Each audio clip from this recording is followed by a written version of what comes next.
welcome to the weekly current affair classes. This is first week of the August.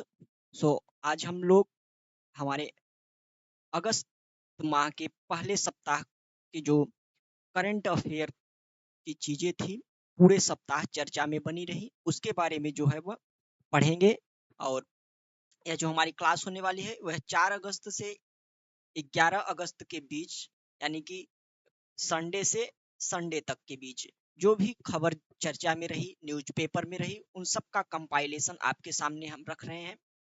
और आप सबका एक बार पुनः हमारे इस प्लेटफॉर्म एस्पिरेंट आईएएस पर स्वागत है। तो हमारी करंट अफेयर की वीकली क्लास आज अगस्त माह के पहले वीक की है। तो शुरू करते हैं, एक एक टॉपिक को लेकर चलते हैं जो कि काफी इम्पोर्टेंट, जो पूरे सप्ताह जो है वह फिल्टर करके हमारे बनाया है इसको काफी अच्छे से पीपीटी को और काफी इजी लैंग्वेज में। और इसका जो पीडीएफ फॉर्म होगा पीपीटी का वह आपको हमारे ऑफिशियल टेलीग्राम चैनल पे मिल जाएगा, जिसका लिंक जो है आप डिस्क्रिप्शन से देख सकते हैं। तो शुरू करते हैं वीकली करंट अफेयर क्लास। और अगस्त महीने की इस पहली क्लास को काफी इंजॉयफुल तरीके से हम लोग पढ़ने की कोशिश करते हैं और समझेंगे। तो चलिए शुरू करते हैं। तो इस सप्ताह का हमारा जो पहला टॉपिक है इम्पोर्टेंट हुआ है क्या, वायुमंडलीय नदियां। क्या है? वायुमंडलीय नदियां, एटमॉस्फेरिक रिवर। काफी इम्पोर्टेंट टॉपिक है जो कि नया है हमारे लिए, तो इसके बारे में पढ़ते हैं। तो सबसे पहले यह चर्चा में क्यों है, तो भारी बारिश और बाढ़ ने हालात जो है वह भारत में कई हिस्सों को जो है वह प्रभावित किया है। भारी बारिश और बाढ़ ने, और सैकड़ों लोग जो है इसे मारे गए हैं और हजारों लोग जो क्या हुए हैं, विस्थापित हुए हैं। तो इन बाढ़ों को जो है उड़ती नदियों के रूप में बोला जाता है और इन्हीं को क्या कहा जाता है, वायुमंडलीय नदियों द्वारा जो है इसको जो है पुश कर दिया गया है। यानी कि जो भारत में ये बिगड़ते हालात हैं इस मानसून सीजन में, तो उनको जो है वह इन वायुमंडलीय नदियों के द्वारा पुश कर दिया गया है, उसको बढ़ा दिया गया है। तो ये वायुमंडलीय नदियां होती क्या है तो देखते हैं।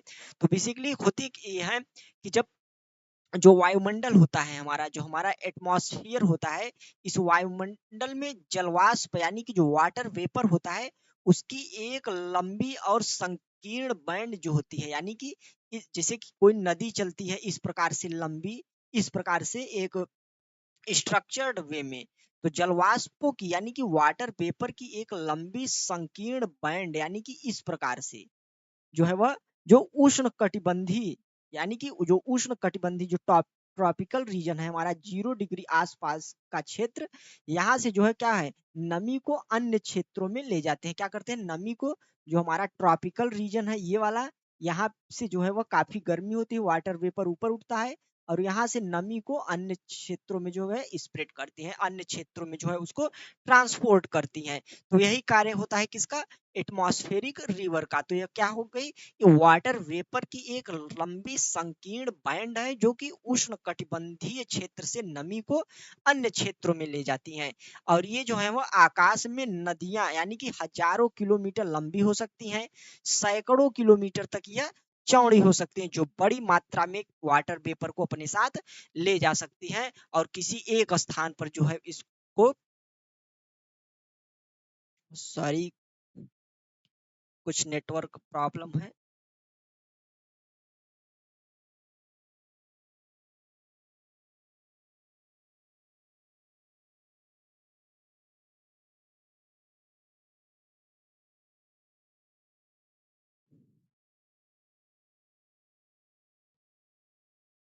ओके, तो ये जो नदियां होती हैं वायुमंडलीय एटमॉस्फेरिक रिवर होते हैं, यह जो होते हैं यह एक वाटर वेपर का एक पूरा का पूरा झुंड होते हैं कह सकते हैं आप, और वह हजारों किलोमीटर लंबे और सैकड़ों किलोमीटर तक चौड़े हो सकते हैं। और ये अपने साथ भारी मात्रा में क्या, जलवाष्प लेकर चलते हैं। जब वे लैंडफॉल यानी कि जब यह जो वाटर वेपर होते हैं, यह लैंडफॉल यानी कि जमीन पर जब गिरते हैं, तो वे इस नमी को जो है वो भारी बारिश या बर्फ के रूप में, जैसे यदि पोलर रीजन में या हाई लैटिट्यूड एरिया में यदि कंसन वो बारिश हुई, जिस आप समझ सकते हैं प्रेसिपिटेशन हुआ अगर, तो वह बर्फ के रूप में होगा। तो उसी प्रकार से तो कहीं पे बारिश और कहीं पे बर्फ के रूप में छोड़ सकते हैं, जो कि काफी भयावह हो सकता है, क्योंकि इनके साथ काफी ह्यूज अमाउंट में वाटर वेपर होता है, और एक साथ यदि उतना कहीं पे भी बर्फबारी या फिर बरसात हुई तो वह जो है वह काफी एक समस्या का कारण बन सकता है। तो वायुमंडलीय नदियां इस प्रकार होती हैं। इनकी कुछ विशेषताएं हैं, उसको हम देख लेते हैं वायुमंडलीय नदियों की। तो यह प्रकृति में जो है वह लंबी और सकरी होती है। 400 से 500 किलोमीटर से अधिक चौड़ी यह नहीं हो सकती, यानी कि इनकी लंबाई जो है वह कई हजारों किलोमीटर में हो सकती है, परंतु इनकी चौड़ाई जो है वह 400 से 500 किलोमीटर होती है। इसके अलावा कभी कभी पूरे महासागर घाटियों में जो क्या है हजारों किलोमीटर तक फैल जाती हैं। और इसके अलावा हवा की गति जो है वह 12 किलोमीटर पर आवर से जो है वह अधिक होती है, और सबसे कम जो है वह 5 से 2 मीटर प्रति सेकंड की गति से यह जो वाटर वेपर होते हैं वो एटमॉस्फेरिक जो रिवर होते हैं इस गति से यह आगे की ओर बढ़ते हैं। इसके अलावा यह बहुत मोटी एकीकृत जलवाष्प होती है। तो ध्यान दीजिएगा, काफी इंपॉर्टेंट टॉपिक है हमारे प्रीलिम्स के लिए, और इसके जो कैरेक्टरिस्टिक्स हैं वह भी काफी इंपॉर्टेंट हो जाते हैं, तो इसको ध्यान से देखिएगा। इसके अलावा बढ़ी हुई नमी परिवहन कि ये जो है वह संकीर्ण प्लम अतिरिक्त उष्ण कटिबंधीय चक्रवात के निम्न स्तरीय जेट क्षेत्र यानी कि गर्म क्षेत्र के भीतर के निचले क्षोभ मंडल में होते हैं। यानी कि ये जो एटमॉस्फेरिक रिवर होती है यह क्षोभ मंडल में होती है। जो हमारा क्षोभ मंडल होता है, ट्रोपोस्फियर होता है, वहां पे होती हैं। और यह क्या होती है कि यह उष्ण कटिबंधीय चक्रवातों के जो है वह निम्न स्तरीय जेट क्षेत्र होते हैं, जो उष्ण कटिबंधीय जो ट्रॉपिकल रीजन में जो चक्रवात बनते हैं उन्हीं के साथ यह चलती हैं, और अन्य क्षेत्रों में एटमॉस्फेरिक रिवर पहुंचती हैं और भारी वर्षा करती हैं। तो इस प्रकार से इसकी कुछ कैरेक्टरिस्टिक्स हो गई। तो एटमॉस्फेरिक रिवर को समझने के बाद इस वीक का कुछ एडिटोरियल है उसको हम लोग देखते हैं। काफी इंपॉर्टेंट एडिटोरियल, 2 एडिटोरियल इस वीक के काफी इंपॉर्टेंट है। पहला तो यही है SC/ST का जो सब क्लासिफिकेशन बताया गया दविंदर सिंह मामले में सुप्रीम कोर्ट के द्वारा, तो वह काफी इंपॉर्टेंट इस वीक का जो है वह न्यूज रहा। और इसके अलावा जो है वह वक्फ बोर्ड का जो अमेंडमेंट तो बिल पेश होने जा रहा है लोकसभा में, तो वह भी काफी इंपॉर्टेंट रहा। तो 2 एडिटोरियल इस वीक के हम देखेंगे, काफी इंपॉर्टेंट है हमारे मेंस परीक्षा के लिए और साथ ही साथ कुछ हद तक प्रीलिम्स परीक्षा के लिए। तो एडिटोरियल देखते हैं, द हिंदू के एडिटोरियल हैं, तो इसको हम देखते हैं। तो हमारा जो इसकी हेडलाइन थी वह क्या थी कि हाशिए पर पड़े लोगों में से अंतिम व्यक्ति को उम्मीद है। हाशिए पर पड़े लोगों में से अंतिम व्यक्ति को उम्मीद है। ठीक, तो इसको देखते हैं। तो शुरू करते हैं एडिटोरियल अपना। So let's start editorial. हमारा एडिटोरियल जो है संपादकीय यह है पंजाब राज्य बनाम दविंदर सिंह मामला। यह सुप्रीम कोर्ट में मामला था जो कि अनुसूचित जातियों और अनुसूचित जनजातियों यानी SC और SC को लेकर था। तो यह जो मामला है यह आरक्षण में उपवर्गीकरण की जो है वह क्या करता है अनुमति दी थी। यानी कि पंजाब राज्य बनाम दविंदर सिंह मामले में सुप्रीम कोर्ट ने SC और ST के लिए जो आरक्षण होता है, रिजर्वेशन होता है, उसके लिए सब क्लासिफिकेशन की जो है अनुमति दे दी थी। तो इससे संबंध मामला है और इस पूरे मामले को एक स्ट्रक्चर्ड वे में हम देखने की कोशिश करते हैं। तो सबसे पहले समझते हैं कि भारत में SC/ST आरक्षण को नियंत्रित करने वाले संवैधानिक क्या कुछ प्रावधान होते हैं। ठीक, तो उसको लेकर देखते हैं। तो सबसे पहले जब हम देखते हैं तो हमें मिलता है क्या, पार्ट 16 यानी भाग 16। संविधान का भाग 16 जो है वह केंद्र में तथा राज्य विधान मंडलों में अनुसूचित जाति और अनुसूचित जनजाति के आरक्षण से संबंधित है। यह जो है वह आर्टिकल 330 एंड 332 में है। ठीक, तो इसको आप ध्यान रखिएगा प्रीलिम्स की पॉइंट ऑफ व्यू से, स्टेट एंड UPSC के लिए। तो 330 एंड 331 में तो भाग 16 जो है हमारा बताता है कुछ वर्गों के लिए विशेष प्रावधान। तो उसमें जो है वह केंद्र सरकार में यानी लोकसभा, राज्यसभा और राज्य विधान मंडलों में जो है वह अनुसूचित जाति और अनुसूचित जनजाति के लिए आरक्षण से संबंधित है। इसके अलावा यदि हम बात करें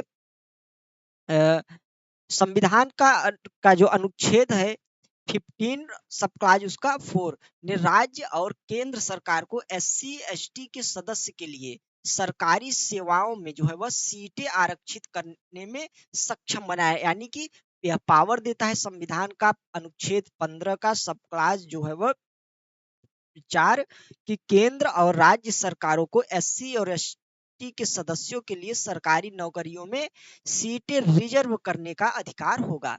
इसके अलावा संविधान का अनुच्छेद 16 जो है वह अनुच्छेद 16(4) यह प्रावधान करता है कि इस अनुच्छेद में कुछ भी राज्य को नागरिकों के किसी भी पिछड़े वर्ग के पक्ष में नियुक्तियों या पदों के आरक्षण के लिए कोई प्रावधान करने से नहीं रोकेगा। ठीक, यानी कि कोई भी प्रावधान करने से, ध्यान दीजिएगा, नहीं रोका जाएगा। और जो राज्य की राय में राज्य के तहत सेवाओं में पर्याप्त रूप से प्रतिनिधित्व नहीं करता, यानी कि राज्य को यह स्वतंत्रता होगी स्टूडेंट कि यदि उसे लगता है कि कोई ऐसा पिछड़ा वर्ग है शैक्षणिक रूप से या फिर सामाजिक रूप से, यदि पिछड़ा वर्ग है तो उसके लिए वह क्या करेगा कि वह राज्य की सेवाओं में जो है वह उसको आरक्षण देगा। यदि उसका पर्याप्त प्रतिनिधित्व नहीं है तो उसको राज्य की सेवाओं में आरक्षण दिया जाएगा। तो यह जो है हमारे संवैधानिक प्रावधान कहते हैं। इसके बाद यदि हम देखें तो हमारा क्या है 77वां संविधान संशोधन अधिनियम 1995 और अनुच्छेद 16 में एक नया खंड जोड़ा गया 4A। ठीक, इसमें जोड़ा गया किससे? 77वें संविधान संशोधन के माध्यम से। और यह जोड़ा गया, यह बताता है कि सरकार को जो है वह पदोन्नति में आरक्षण प्रदान करने में सक्षम बनाया जा सके, यानी कि पदोन्नति में जो प्रमोशन होता है, यानी कि अपने सर्विस पीरियड के दौरान जो सर्वेंट्स को प्रमोशन मिलता है उसमें आरक्षण के प्रावधान को शामिल करने के लिए 77वां संविधान संशोधन अधिनियम लाया गया और यह 1995 में लाया गया। और इसके माध्यम से जो है वह 16 में अनुच्छेद 16 के खंड 4 में 8 डाला गया। ठीक, तो यह बताता है पदोन्नति में आरक्षण।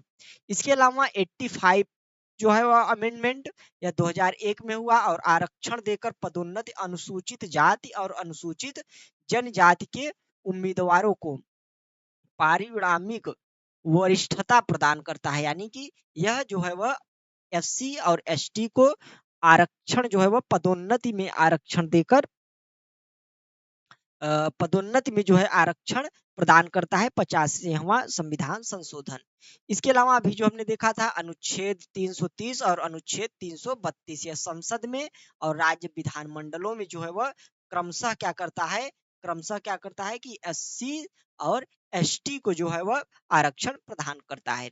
इसके अलावा यदि बात करें तो 243D जो 243 घ है उसमें जो है वो प्रत्येक पंचायत में अनुसूचित जातियों और अनुसूचित जातियों जनजातियों के लिए सीटों के आरक्षण का प्रावधान है। तो यह हम क्या देख रहे हैं, तो SC और ST के लिए रिजर्वेशन के संवैधानिक प्रावधान देख रहे हैं। ठीक, SC ST के रिजर्वेशन के संवैधानिक प्रावधान देख रहे हैं।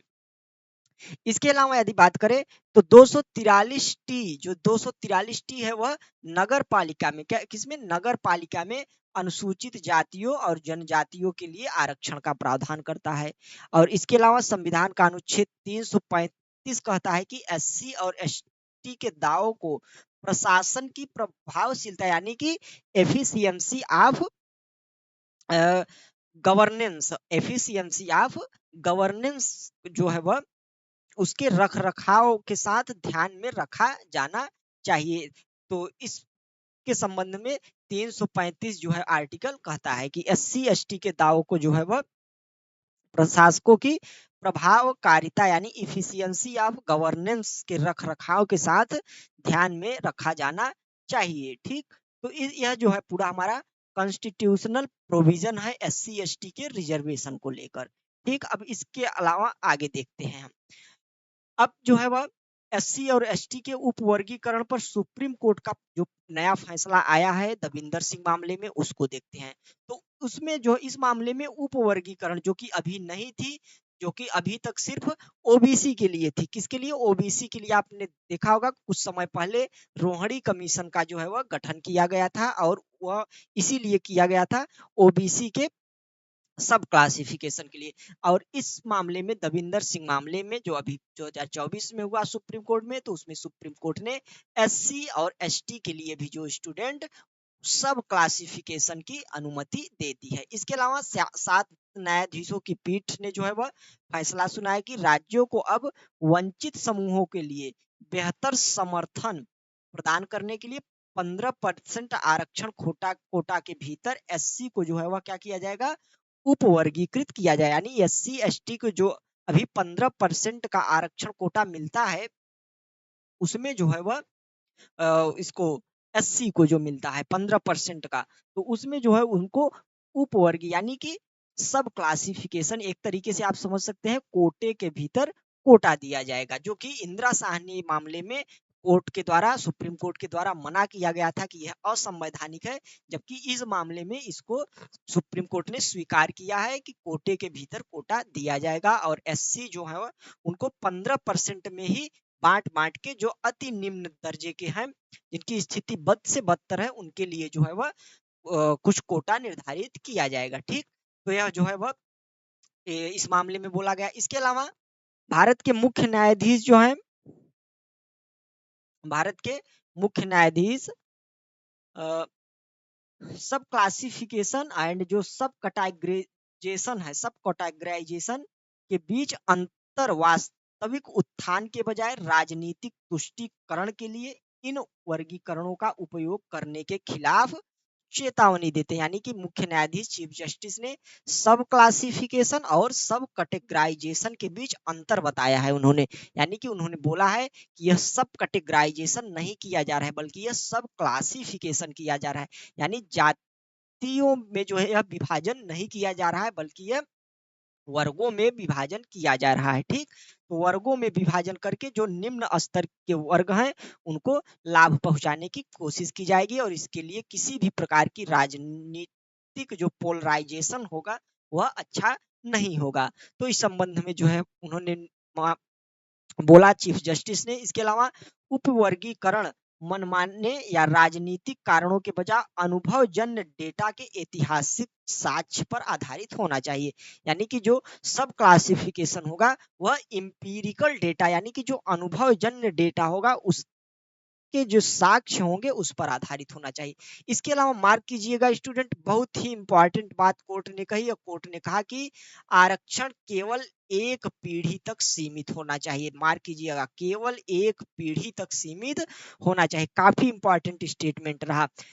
देखा जाएगा तो जो भारतीय रिजर्वेशन सिस्टम है इसमें और सब सही है, सिर्फ उसके इम्प्लीमेंटेशन में कुछ समस्याएं हैं, और यही मुख्य समस्याएं हैं कि आरक्षण जो होता है वह एक ही परिवार के पीढ़ी दर पीढ़ी लोगों को मिलता चला जाता है। तो यही बात कोर्ट ने कही कि आरक्षण जो है वह केवल एक पीढ़ी तक ही सीमित होना चाहिए। तो काफी इंपॉर्टेंट बातें इसमें कही गई। इसके अलावा आप देखते हैं कि राज्य में अनुसूचित सूची जो है वह जो शेड्यूल जो सूचियां होंगी उसमें शामिल जातियों और समुदायों की एक सूची है। और इसमें क्या होता है कि उत्तर प्रदेश में जैसे 66 जो है वह अनुसूचित जाति के लोग हैं। कितने? 66 अनुसूचित जाति के लोग हैं। इसके अलावा बिहार में इनकी संख्या 23 है, महाराष्ट्र में यह 59 है, और पंजाब में 39, और आंध्र प्रदेश में इनकी संख्या लगभग 60 के करीब देखी जाती है। यानी कि प्रत्येक राज्य में जो अनुसूचित जातियों और समुदायों की जो है एक सूची होती है, और जिन्हें जो है वह अलग अलग जो है सूचियां प्रत्येक राज्यों के द्वारा बनाई जाती हैं। इसके अलावा क्या कुछ मुद्दे हैं उसको हम देखते हैं। तो केवल कुछ ने जो है वह विभिन्न राज्यों में दृश्यता और प्रमुखता हासिल की है। यानी कि इसका मतलब ये हुआ कि केवल कुछ जो जातियां हैं एससी और एसटी की, कुछ जो वर्ग हैं उन्होंने ही जो है वह प्रमुखता हासिल की और रिजर्वेशन का फायदा उठाया है। इसके अलावा क्या मुद्दा था कि इन राज्यों के शेष समुदाय में से कोई जो कई जो समुदाय थे वह क्या रहे, वह अदृश्य रहे, वह राज्य के दृष्टि से जो है वह वंचित रहे और अक्सर आरक्षण और कल्याणकारी जाल के जो दायरा है उससे बाहर रहते गए। तो यह एक प्रमुख मुद्दा था इस निर्णय में जो जिसे उठाया गया। इसके अलावा उनमें से अधिकांश ने आकांक्षा करने की क्षमता भी हासिल नहीं की, जो सामाजिक, आर्थिक और राजनीतिक गतिशीलता के लिए आवश्यक शर्त है। यानी कि जो जातियां पिछड़ी वह लगातार पिछड़ती ही चली गईं और उनमें कोई भी सामाजिक, आर्थिक और राजनीतिक गतिशीलता नहीं है। तो यह मुद्दा भी काफी इंपॉर्टेंट रहा। इसके अलावा जो है वह कई लोगों को असंख्य सार्वजनिक क्षेत्रों में अपने मुद्दे को स्पष्ट करने के लिए एजेंसी के साथ अपने स्वयं के बुद्धिजीवी और नेताओं का पोषण करने का अवसर नहीं मिला, यानी कि वह मुख्य धारा से वंचित ही रह गए। तो इस प्रकार के कुछ मुद्दे थे। अब आगे का वे फॉरवर्ड क्या हो सकता है उसके बारे में देखते हैं। तो इसमें हमने क्या देखा, एससी एसटी के संबंध में क्या निर्णय था सुप्रीम कोर्ट का। इसके अलावा एससी एसटी रिजर्वेशन को लेकर कॉन्स्टिट्यूशनल प्रोविजन क्या क्या है उसको हमने देखा। इसके अलावा यह जो मुद्दा था, इस पूरे जो जो यह केस था, इस पूरे केस के कोर में कौन कौन से मुद्दे थे, जैसे कि ये सारे मुद्दे थे, इनको हमने देखा। ठीक, अब इसके बाद जो है हम देखेंगे क्या कि वे फॉरवर्ड क्या होगा, यानी कि एक स्ट्रक्चर्ड वे में पूरे इस एडिटोरियल को हमने देखा, जो कि हमारे मेंस आंसर राइटिंग के लिए काफी इजी होने जा रहा है। तो इसमें वे फॉरवर्ड में हम देखेंगे कि यह निर्णय देश के सबसे अधिक हाशिए पर और अदृश्य सामाजिक समूहों को सशक्त करने की दिशा में एक महत्वपूर्ण कदम है और इस तरह हमारे लोकतंत्र को गहरा करने की एक बड़ी परिवर्तनकारी क्षमता है। यानी कि काफी अच्छा निर्णय है और हाशिए पर और अदृश्य समूह के जो सशक्त समूह है उनको सशक्त बनाने के लिए एक महत्वपूर्ण कदम है। आप अगर तार्किक रूप से थोड़ा भी सोचेंगे तो आप यह सोचिए कि क्यों किसी ऐसे परिवार को जो एससी या एसटी कैटेगरी से आता है, यदि उसके फादर या मदर सिविल सर्वेंट ऊंचे पोस्ट पर हैं, तो उनके बेटों या बेटियों को किस आधार पर जो है वह एससी या एसटी का रिजर्वेशन मिले। तो आप खुद ही लॉजिक लगा के सोच सकते हैं कि काफी यह जो है वह प्रोग्रेसिव निर्णय था। अब राजनीतिक तुष्टिकरण के लिए कुछ पार्टियां या कुछ राजनीतिक लोग कुछ भी कर सकते हैं, लेकिन हमें जो है वो पूर्वाग्रहों से मुक्त होकर अपनी आंसर राइटिंग पे ध्यान देना होगा। तो काफी जो है वो प्रोग्रेसिव होगा। इसके अलावा सुप्रीम कोर्ट के फैसले से इन अदृश्य समूहों के लिए राज्य के लाभ के द्वार खोलने में जो है वह मदद मिलेगी। ठीक, यानी कि इन जो ये जो समूह है, पिछड़े हुए लोग हैं जिन्हें कभी भी किसी भी चीज का फायदा नहीं मिला, उनके लिए जो है एक अवसर हो सकता है। ठीक, इसके अलावा देखें तो भारत के सामाजिक न्याय को आगे बढ़ाने के लिए इस अवसर का सर्वोत्तम उपयोग करने के लिए हमें समुदायों की पहचान और गणना के लिए डेटा की आवश्यकता होगी। काफी चुनौतीपूर्ण है और सुप्रीम कोर्ट ने भी कहा कि यह पूर्वाग्रहों पर आधारित डेटा नहीं होना चाहिए बल्कि अनुभवजन्य आधारित डेटा होना चाहिए। ठीक, इसके अलावा इसका लाभ न केवल ऐसे इच्छुक समूहों तक पहुंचना चाहिए बल्कि उन समुदायों तक भी पहुंचना चाहिए जो अदृश्य रहते हैं और अभी तक एससी एसटी श्रेणी के भीतर दूसरों के साथ साथ व्यापक समाज के साथ प्रतिस्पर्धा नहीं कर सके हैं। ठीक, तो इस संबंध में जो है अब बोला गया और आगे की राह हमारी होनी चाहिए। इसके अलावा तमिलनाडु, आंध्र प्रदेश, पंजाब, महाराष्ट्र राज्य सरकारें ने उपवर्गीकरण की मांग के प्रति सकारात्मक रूप से जो है वह अपना योगदान दिखाया है और सकारात्मक रूप से जो है इस निर्णय का स्वागत किया है। तो इस संबंध में हमारा यह वे फॉरवर्ड होगा, काफी इंपॉर्टेंट जो है वह टॉपिक रहा इस वीक का, तो इसको हम लोग ध्यान से देखें।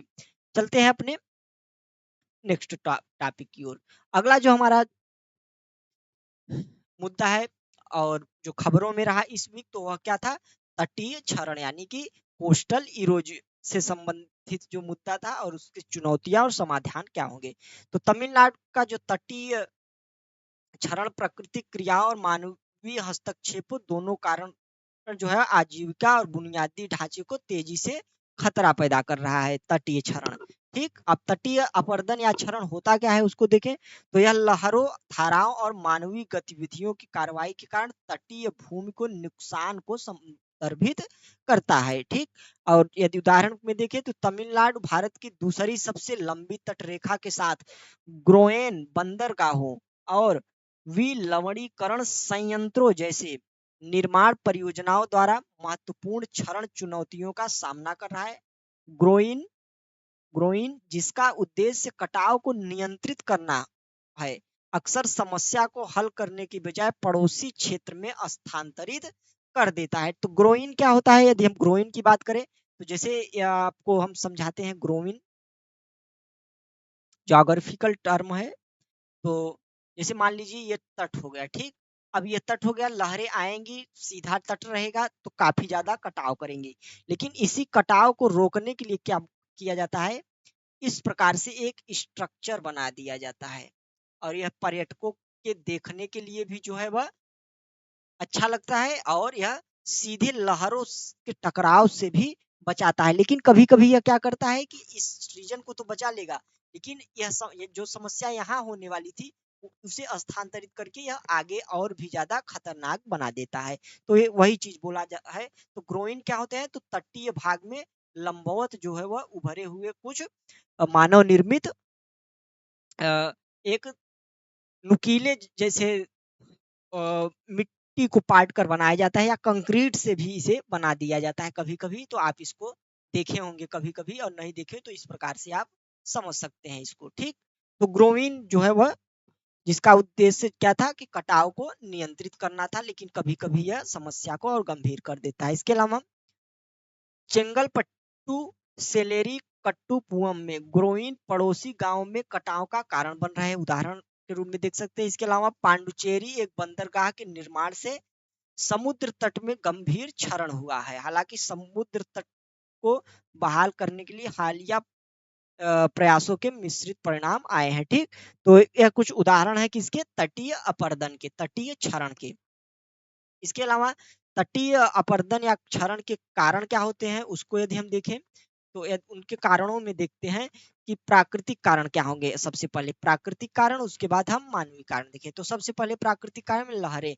लहरें जो होती हैं, समुद्र लहरें हवाओं के प्रभाव से चलती हैं और वो जब किनारे पर आती हैं तो जो जल की गहराई होती है वह कम होती जाती है, और गहराई कम होने के जैसे इस प्रकार से गहराई जब कम होगी तो इनकी जो ऊंचाई होगी और ज्यादा हो जाएगी, जिसे सर्फ बोला जाता है, वो ज्यादा होगा और कटाव जो है वह ज्यादा मात्रा में करेंगी। तो लहरें हो गई। इसके अलावा ज्वार हो गए, और समुद्री जो हवाएं और धाराएं जो चलती हैं वह भी जो है वह तटों को काफी मात्रा में नुकसान पहुंचाती हैं।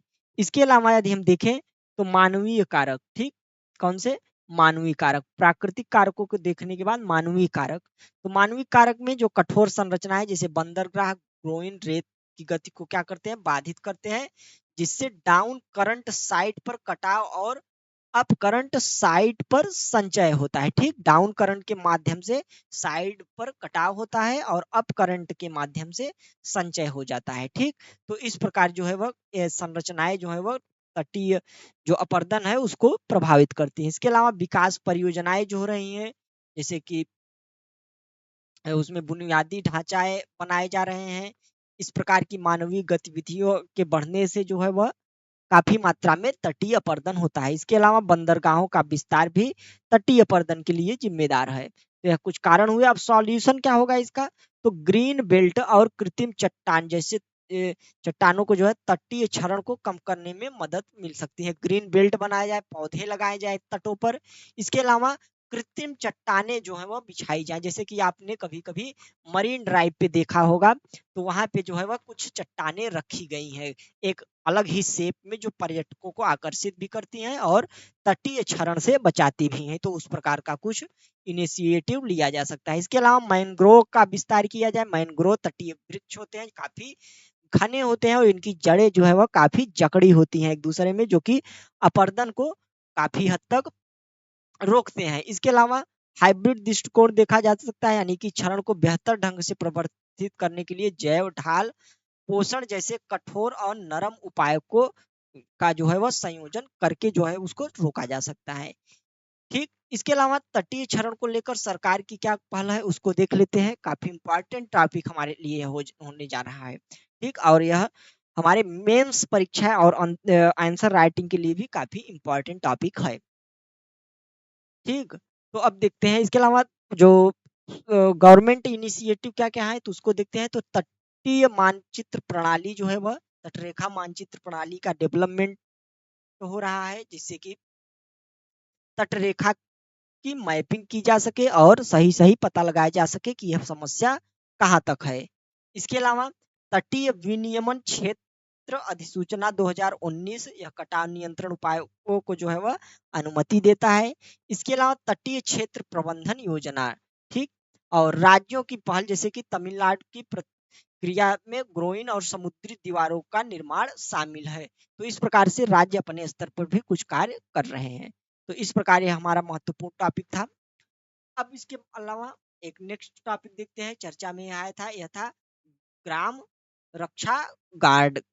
ठीक, तो विलेज विलेज सिक्योरिटी गार्ड ये हैं, तो इनके बारे में देखते हैं।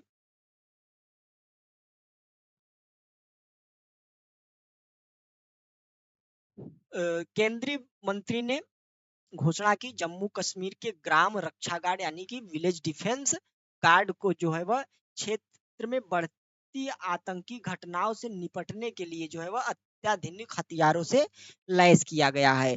किसे? जो विलेज डिफेंस गार्ड होते हैं। तो विलेज डिफेंस गार्ड होते क्या है? तो इनका गठन जो है वह 1990 के डिकेड में जो है वह दशक में के मध्य में आतंकी हमलों के खिलाफ जो है वह बल गुणक के रूप में स्थापित है। बल गुणक यहाँ पे यानी कि फोर्स मल्टीप्लायर, जैसे कि हमारी सेनाएं तो कार्य कर ही रही हैं, जो सिविलियंस होते हैं उनको भी इस प्रकार के वेपन्स और इत्यादि को चलाने की जो है वह टेक्निक सिखाई जाए, उनका एक्सरसाइज कराया जाए, तो उस प्रकार से वह उसकी शक्ति को बढ़ा देते हैं। तो इस प्रकार का एक कॉन्सेप्ट था जो कि मिड जो है वह 1990 के दशक में लाया गया। इसके अलावा इसका उद्देश्य था कि दूर दराज पहाड़ी गांव के निवासियों को खुद बचाव करने के लिए हथियारों का प्रशिक्षण जो है वह प्रदान करना था। इसका मेन मोटिव यही था। इसके अलावा ग्राम रक्षा गार्ड स्थापित करने की आवश्यकता क्या थी? तो 1990 के दशक के मध्य तक जो है वह आतंकवाद कश्मीर से डोडा जिले तक जो है वह फैल गया। इसके अलावा 1993 में किश्तवाड़ा में 13 लोगों के नरसंहार के बाद यह मांग उठी थी, यानी कि किसी घर में जो है वह घुसे आतंकी और उनको जो है वह नरसंहार उनका कर दिया। यदि उन्हें अपनी रक्षा के लिए कुछ जो है वह उन्हें सिखाया गया होता, एक्सरसाइजेज में शामिल किया गया होता, तो वह शायद उनसे बचने की कुछ कोशिश करते। तो इसी के कारण यह कॉन्सेप्ट लाया गया। ठीक, तो यही था हमारा विलेज डिफेंस गार्ड। नेक्स्ट देखते हैं। तो शून्य तापमान बैटरी चर्चा में रही। बैटरी काफी जो है वह फेवरेट टॉपिक होता जा रहा है यूपीएससी के लिए। इस बार भी 2 प्रश्न आए इससे, बैटरी स्टोरेज से, एनर्जी स्टोरेज से।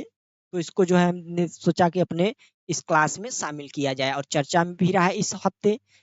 तो वैज्ञानिकों और औद्योगिक अनुसंधान परिषद औद्योगिक अनुसंधान परिषद यानी कि CSIR ने शून्य से नीचे तापमान में प्रभावी ढंग से काम करने के लिए डिजाइन की गई एक नई बैटरी को जो है वह विकसित की है, जो विशेष रूप से ऊंचाई क्षेत्रों में रक्षा बलों और नागरिकों के लिए फायदेमंद हो सकते हैं। यानी कि शून्य से नीचे यदि तापमान रहेगा तो उसके लिए जो है वह उस तापमान में भी काम करने वाली बैटरी का विकास किया है, जो कि हमारी रक्षा बलों और वहाँ ऊंचाई पे हाई एल्टीट्यूड पर रहने वाले पहाड़ी क्षेत्रों के नागरिकों के लिए काफी महत्वपूर्ण होने जा रही है।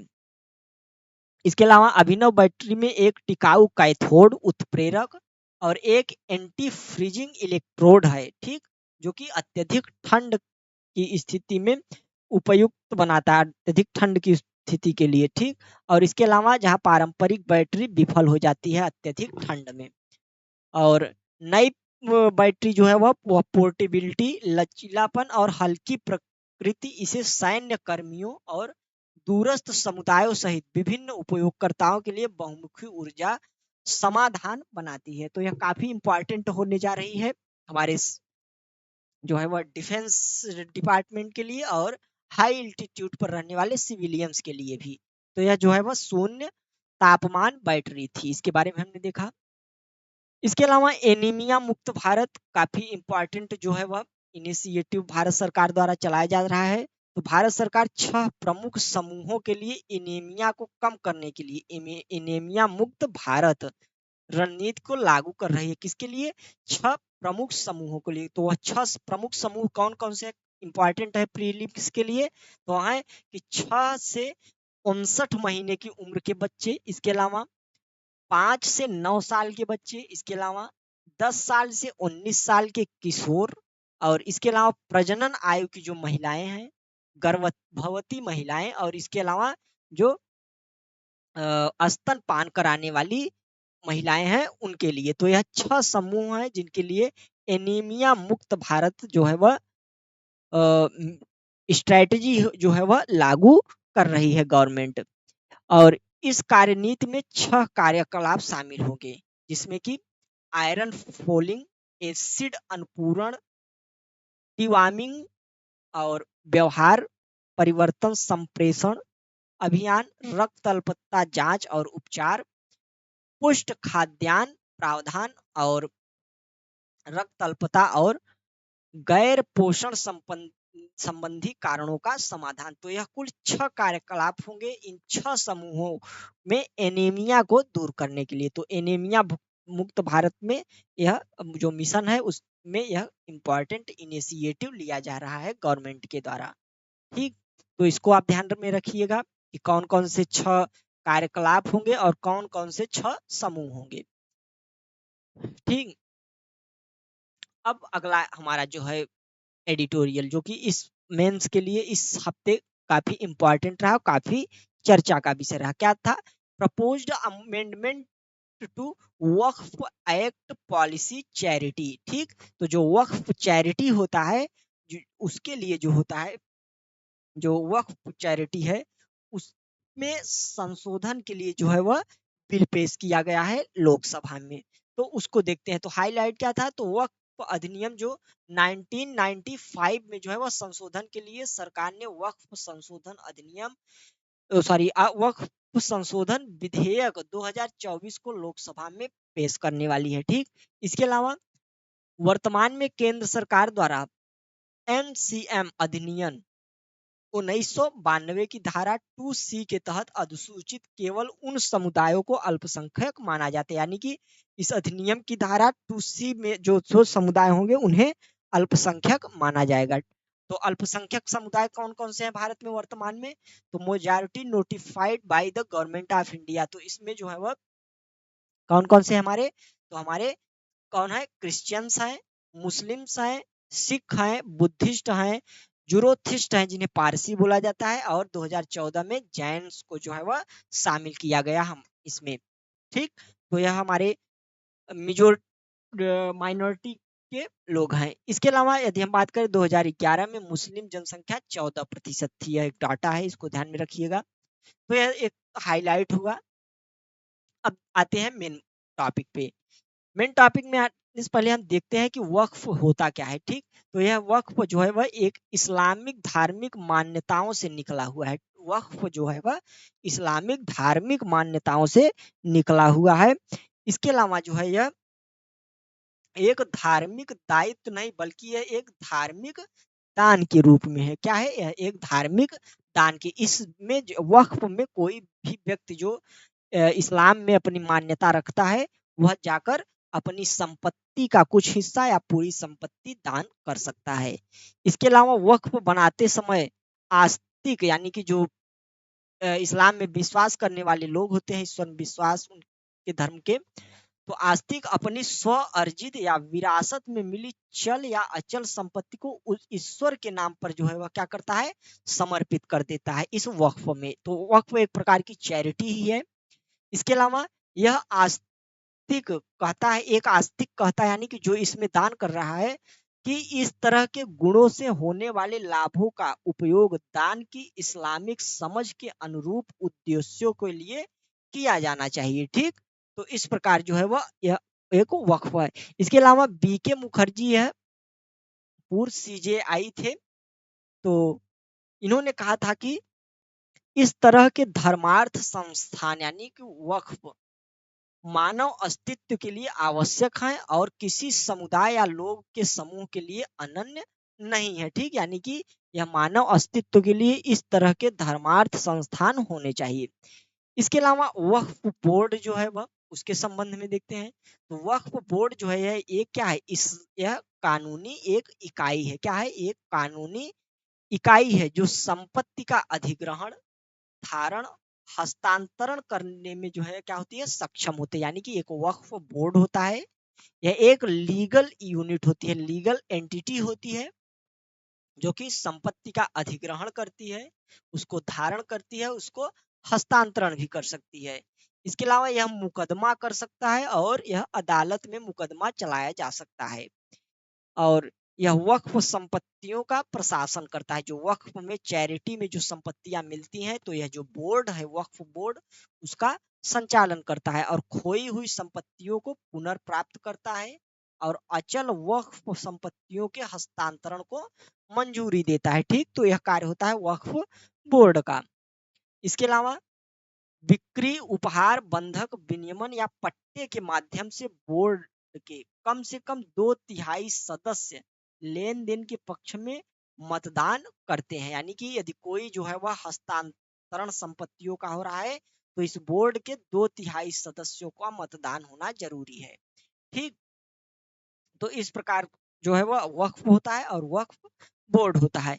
अब जो वक्फ अधिनियम जो है संशोधन विधेयक जो पेश किया गया है तो उसमें क्या क्या प्रमुख संशोधन है उसको देखते हैं। तो सबसे पहले इस संशोधन में पारदर्शिता को हाईलाइट किया गया है। यानी कि वर्तमान जो बिल है उसमें वक्फ अधिनियम में लगभग 40 संशोधनों को रेखांकित किया गया है और जिसमें यह जो है वह वक्फ बोर्ड को पारदर्शिता सुनिश्चित करने के लिए संपत्ति दावों के अनिवार्य सत्यापन से गुजरना होगा। यानी कि जो उनकी संपत्तियां हैं उसमें पारदर्शिता लाने के लिए लगभग 40 संशोधन जो है वह प्रस्तावित किए गए हैं इस विधेयक में।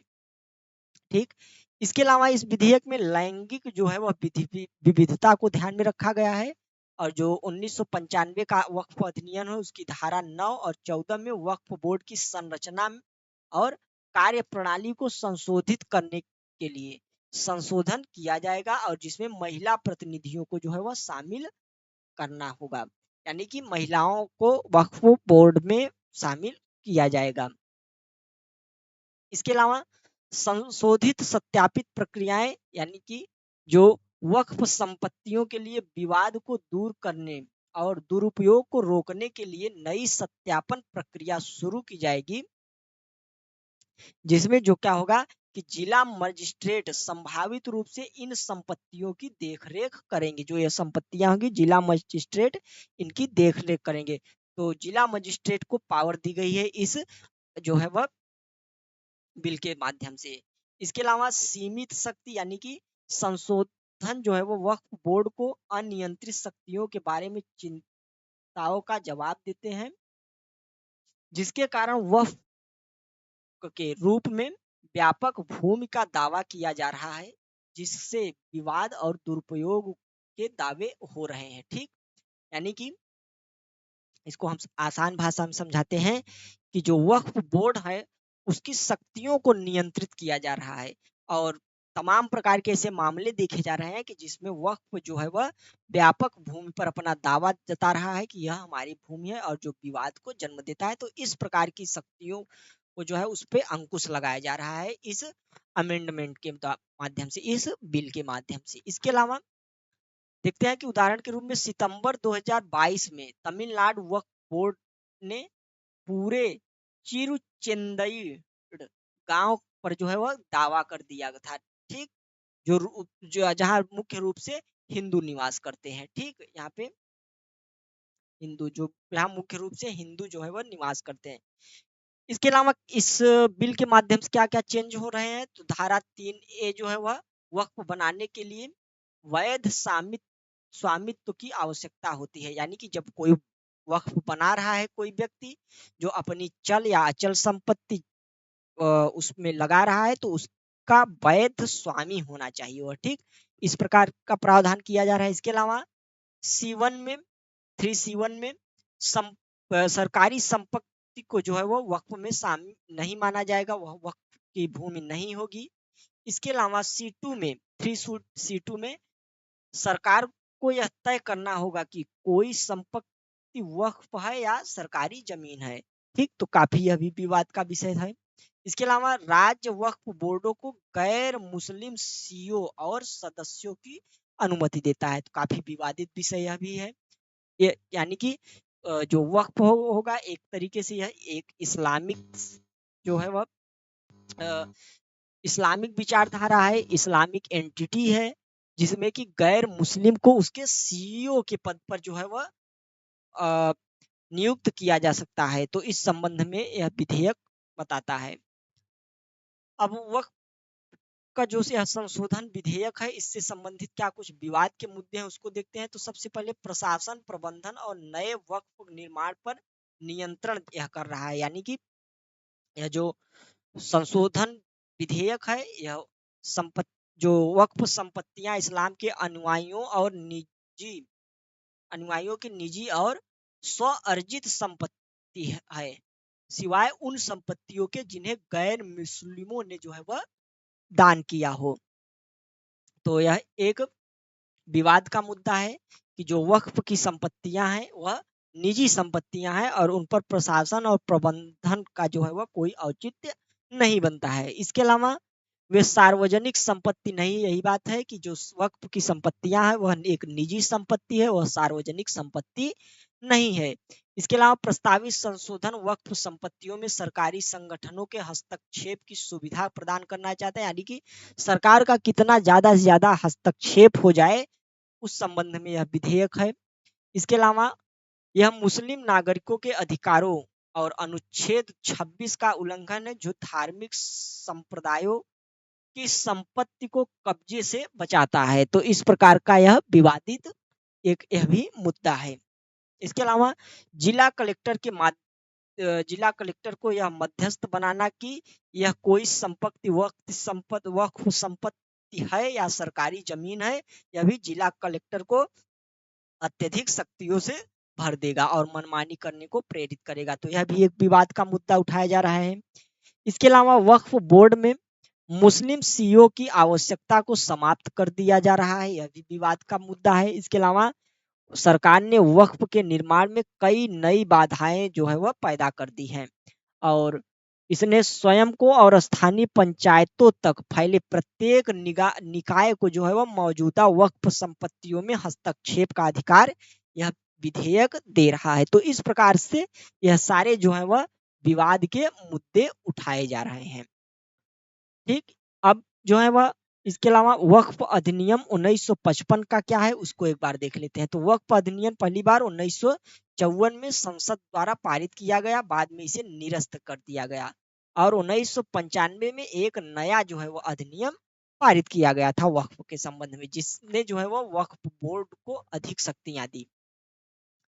2013 में वक्फ बोर्ड को संपत्ति को वक्फ संपत्ति के रूप में नामित करने के लिए व्यापक शक्तियां प्रदान करने के लिए अधिनियम में संशोधन किया गया था। यानी जो वक्फ अधिनियम 1995 था उसमें 2013 में संशोधन किया गया और यह वक्फ बोर्ड को शक्ति दी गई कि कौन सी संपत्ति वक्फ की है कौन सी नहीं, और यह शक्ति अब किसको दी गई है, जिला कलेक्टर को। ठीक, इसके अलावा वक्फ क्या होता है तो उसके बारे में यह एक मुस्लिम कानून द्वारा मान्यता प्राप्त धार्मिक पवित्र धर्मार्थ उद्देश्य के लिए चल या अचल संपत्तियों का अस्थाई समर्पण होता है, इसको देखा हमने। इसके अलावा इसका तात्पर्य है कि संपत्ति की बंदोबस्ती चाहे वह अचल हो या मूर्त या अमूर्त हो, एक मुसलमान द्वारा इस आधार पर कि हस्तांतरण से जरूरतमंदों को लाभ होगा। यानी कि कोई संपत्ति इसमें इस उद्देश्य से जो है वह दान की जाती है कि इससे किसी जरूरतमंद को जो है वह लाभ होगा। तो यह वक्फ का एक मोटिव होता है। इसके अलावा वक्फ से प्राप्त आय आमतौर पर शैक्षणिक संस्थानों, कब्रिस्तानों, मस्जिदें और आश्रय घरों को निधि देती है। और भारत में वक्फ अधिनियम 1995 द्वारा विनियमित होता रहा है। तो यह तो वक्फ के बारे में था। और वक्फ अधिनियम 1955, वक्फ अधिनियम 1995, ठीक, तो यह सारे प्रावधान थे।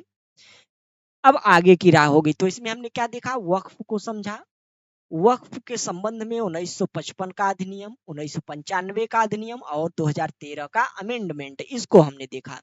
वक्फ होता क्या है, और इसके बाद नया जो बिल आया है उसके कुछ प्रावधानों को हमने देखा। ठीक, अब आगे की राह क्या होनी चाहिए।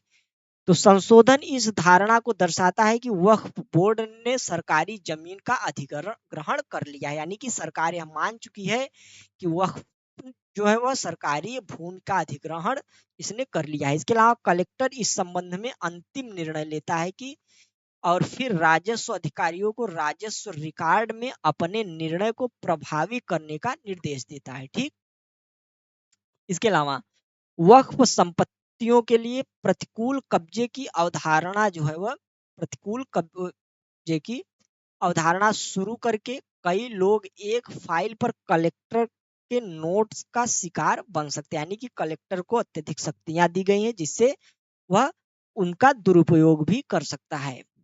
इसके अलावा सरकार द्वारा अधिकारों का यह अतिक्रमण भारत के संविधान के अनुच्छेद 25 और 26 के तहत गारंटी के खिलाफ है। और अभी तो यह बिल है, अभी यह मामला निश्चित तौर पर जो है वह सुप्रीम कोर्ट में जाएगा, फिर देखा जाता है कि क्या डिसीजन आता है। और आगे जो हम देखें तो नेक्स्ट बिंदु है कि प्रस्तावित संशोधन केवल भेद्यता को बढ़ाएगा, विशेष रूप से उन संपत्तियों के संबंध में जो धार्मिक और धर्मार्थ उद्देश्य के लिए समर्पित हैं।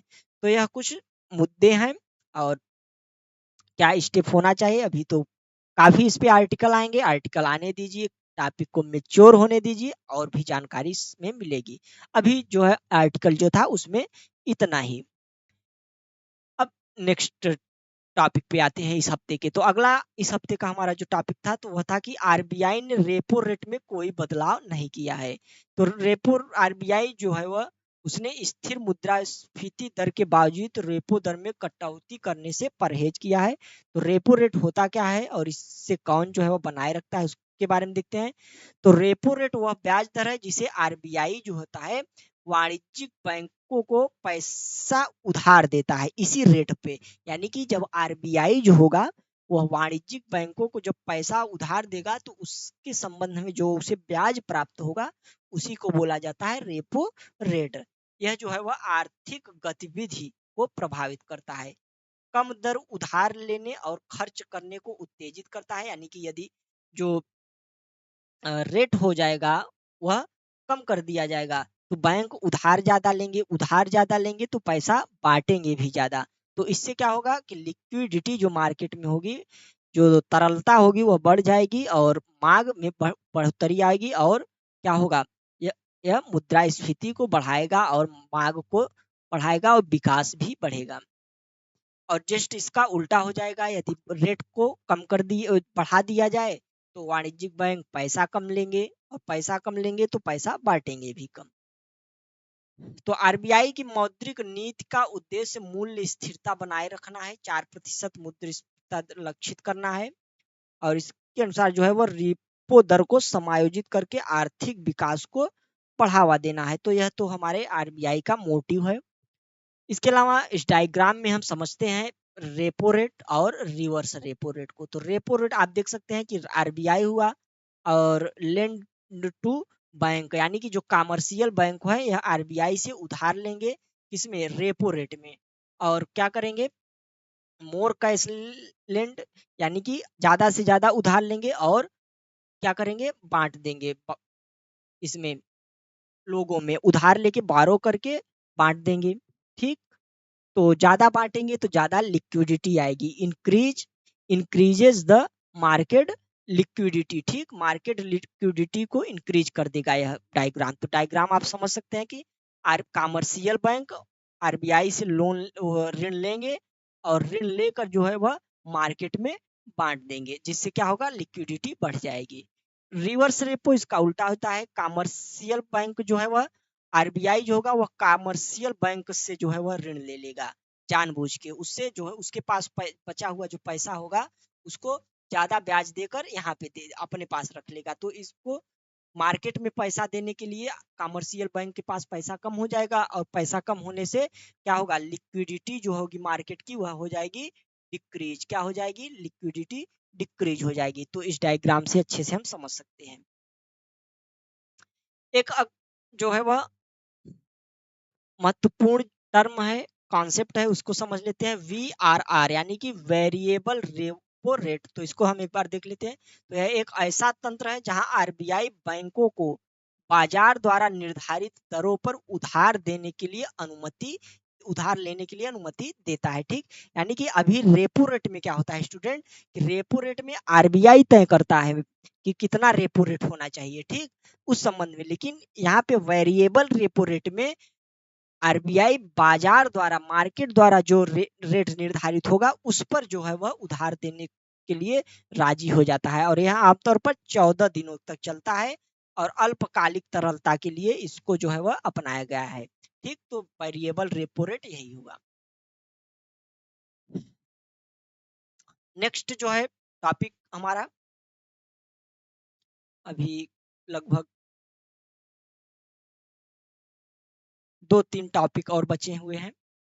काफी इंपॉर्टेंट वीक था हमारे लिए यह। तो अगला टॉपिक है Wainganga Nalganga, Wainganga Nalganga नदी जोड़ो परियोजना, ठीक। तो नदी जोड़ो परियोजना है, तो महाराष्ट्र सरकार और ने जो है वो मराठवाड़ा क्षेत्र में सूखा रहित राहत के लिए सिंचाई परियोजना को मंजूरी दी है। तो वेन गंगा और नल गंगा नदी जोड़ो परियोजना जो है, इसका उद्देश्य लगभग 4 लाख हेक्टेयर भूमि को सिंचित करना है, और यह परियोजना गोदावरी नदी से बुलढाणा जिले में वेन गंगा परियोजना में पानी स्थानांतरण करेगा, ठीक। तो यह काफी इंपॉर्टेंट होने जा रहा है। 427 किलोमीटर की पूरी यह परियोजना होगी। इसमें आप देख सकते हैं 87,000 जो है वह करोड़ एस्टीमेट कॉस्ट इसमें है, और 3.75 लाख हेक्टेयर लैंड जो होगा वह बेनिफिट होगा। तो इस प्रकार से इंपॉर्टेंट है हमारे लिए, इसको ध्यान में रखिएगा। अब एक और महत्वपूर्ण टॉपिक है glacier lake outburst flood. Glacier lake outburst flood के बारे में। तो ग्लेशियर क्या होता है, तो ग्लेशियर जो है एक बर्फ के बड़े जो है वह टुकड़े होते हैं, द्रव्यमान, जो कि लंबे समय तक बर्फ के संचन और संघनन से जो है वह बने होते हैं, और वे अपने वजन और गुरुत्वाकर्षण के कारण जो है वह धीरे धीरे आगे बढ़ते हैं, ठीक। तो उन्हें क्या बोला जाता है, ग्लेशियर या हिमनद बोला जाता है। और इन्हें जो है वह यदि बात करें तो ग्लेशियर पूरे पृथ्वी पर लगभग 10% हिस्से पर कवर है, परंतु ग्लोबल वार्मिंग के कारण जो है वो काफी जो है वह तनावग्रस्त दिखाई दे रहे हैं यह, और सिकुड़ रहे हैं। तो इसलिए काफी इंपॉर्टेंट है हमारे लिए ये। और आउटबर्स्ट लेक क्या होता है, ग्लेशियल आउटबर्स्ट लेक। तो ग्लेशियल आउटबर्स्ट जो लेक होता है यह तब होता है जब बर्फ पिघलने से बनने वाली एक हिमनद झील, यानी कि जैसे कि अभी हम आपको एक डायग्राम दिखाएंगे, उसमें आप इसको समझ जाइएगा। तो पहले डायग्राम दिखा दे, जैसे ये देखिए यहाँ से ग्लेशियर आ रहा है, ठीक। अब ग्लेशियर की कैल्विंग हुई, यानी कि जो ग्लेशियर का सिरा हुआ हिस्सा होता है, सिर का जो शीर्ष वाला होगा वह इससे टूट कर यहाँ पे गिरेगा, तो इसी को क्या बोला जाता है, कैल्विंग बोला जाता है, ठीक। तो अब जब यह टूटा यहाँ पे गिरा, तो अब आप देखेंगे कि यह मोरेन है। मोरेन यानी हिमोड़, यानी कि मलबा जमा होता है आगे, और मलबा जमा होने के कारण यहाँ पे पानी भर जाता है, तो यह एक झील के रूप में निर्माण हो जाता है। लेकिन जब कैल्विंग हुई और यह मलबा टूट गया, कैल्विंग होने से यह मलबा टूटा, तो इसी को बोला जाता है ग्लेशियल आउटलेट ब्रस्ट, यानी कि out burst glacial out burst flood बोल दिया जाता है कि जब यह मलबा जब टूट जाता है या जब मलबा टूटा तो इस रीजन में जो है वह बाढ़ आ जाएगी और यह पूरा पानी जो है वह इस रीजन में पहुंच जाएगा। तो इस डायग्राम के माध्यम से आप इसको इजिली समझ सकते हैं। तो यही होता है कि ग्लेशियल लेक आउट ब्रस्ट। ठीक, अब पायरो क्यूमुलुम्बस बादल के बारे में जान लेते हैं। पायरो क्यूमुलुम्बस के ल्यूमिनस बादल के बारे में। तो यह जो बादल है पायरो क्यूमुलोनिम्बस, यह अत्यधिक गर्म जंगल की आग और ज्वालामुखी विस्फोट के दौरान बनने वाले पायरो क्यूमुलोनिम्बस बादल बढ़ते वैश्विक तापमान के कारण अधिक आम होते जा रहे हैं। यानी कि यह जो पायरो क्यूमुलोनिम्बस बादल होते हैं, यह जंगल की जो इस डायग्राम में देख सकते हैं कि जो आग लगी हुई है, इस आग से उठने वाला धुआं जब ऊपर जाएगा, यहाँ पर जो कुछ वाष्प होंगे, जल वाष्प, उनसे जो है वह क्रिया करेगा और क्रिया कर कर एक बादल का निर्माण करेगा। और यह बादल जो होगा वह क्या बोला जाएगा? Pyrocumulonimbus cloud. ठीक, पायरो क्यूमुलो निम्बस क्लाउड। तो यह बादल बादल जो है वह जंगल की आग और ज्वालामुखी विस्फोट से उत्पन्न धुएं से जो है वह बनते हैं। ठीक, तो यह इस प्रकार होता है। और जैसे जैसे हवा ठंडी और संघनित होती है, पायरोक्यूमुलोनिम्बस बादल बनता है और स्थिति सही होने पर यह बादल अच्छे से विकसित हो जाते हैं और यह 50,000 फीट की ऊंचाई तक पहुंचते हैं। और यह काफी इम्पोर्टेंट है, काफी जो है वह नुकसानदेह है हमारे इन्वायरमेंट के लिए, क्योंकि यह हीट को एब्जॉर्ब करते हैं और ग्रीन हाउस को जो है वह बढ़ाने में योगदान देते हैं। तो यह हमारे लिए महत्वपूर्ण था। नमामि गंगे प्रोजेक्ट जो है, मिशन जो है वह 2.0 शुरू हुआ है। इसको जो है वह 2026 तक बढ़ा दिया गया है। 2024 में यह प्रोजेक्ट शुरू किया गया था और इसे अब 2026 तक बढ़ा दिया गया है पॉइंट ओ के जो है वह रूप में। और यह मिशन जो है, इसका उद्देश्य प्रदूषण को प्रभावी ढंग से कम करना और गंगा नदी का कायाकल्प करना था। ठीक, गंगा नदी का कायाकल्प करना था। और विभिन्न प्रमुख क्षेत्रों पर केंद्रित यह था, जिससे कि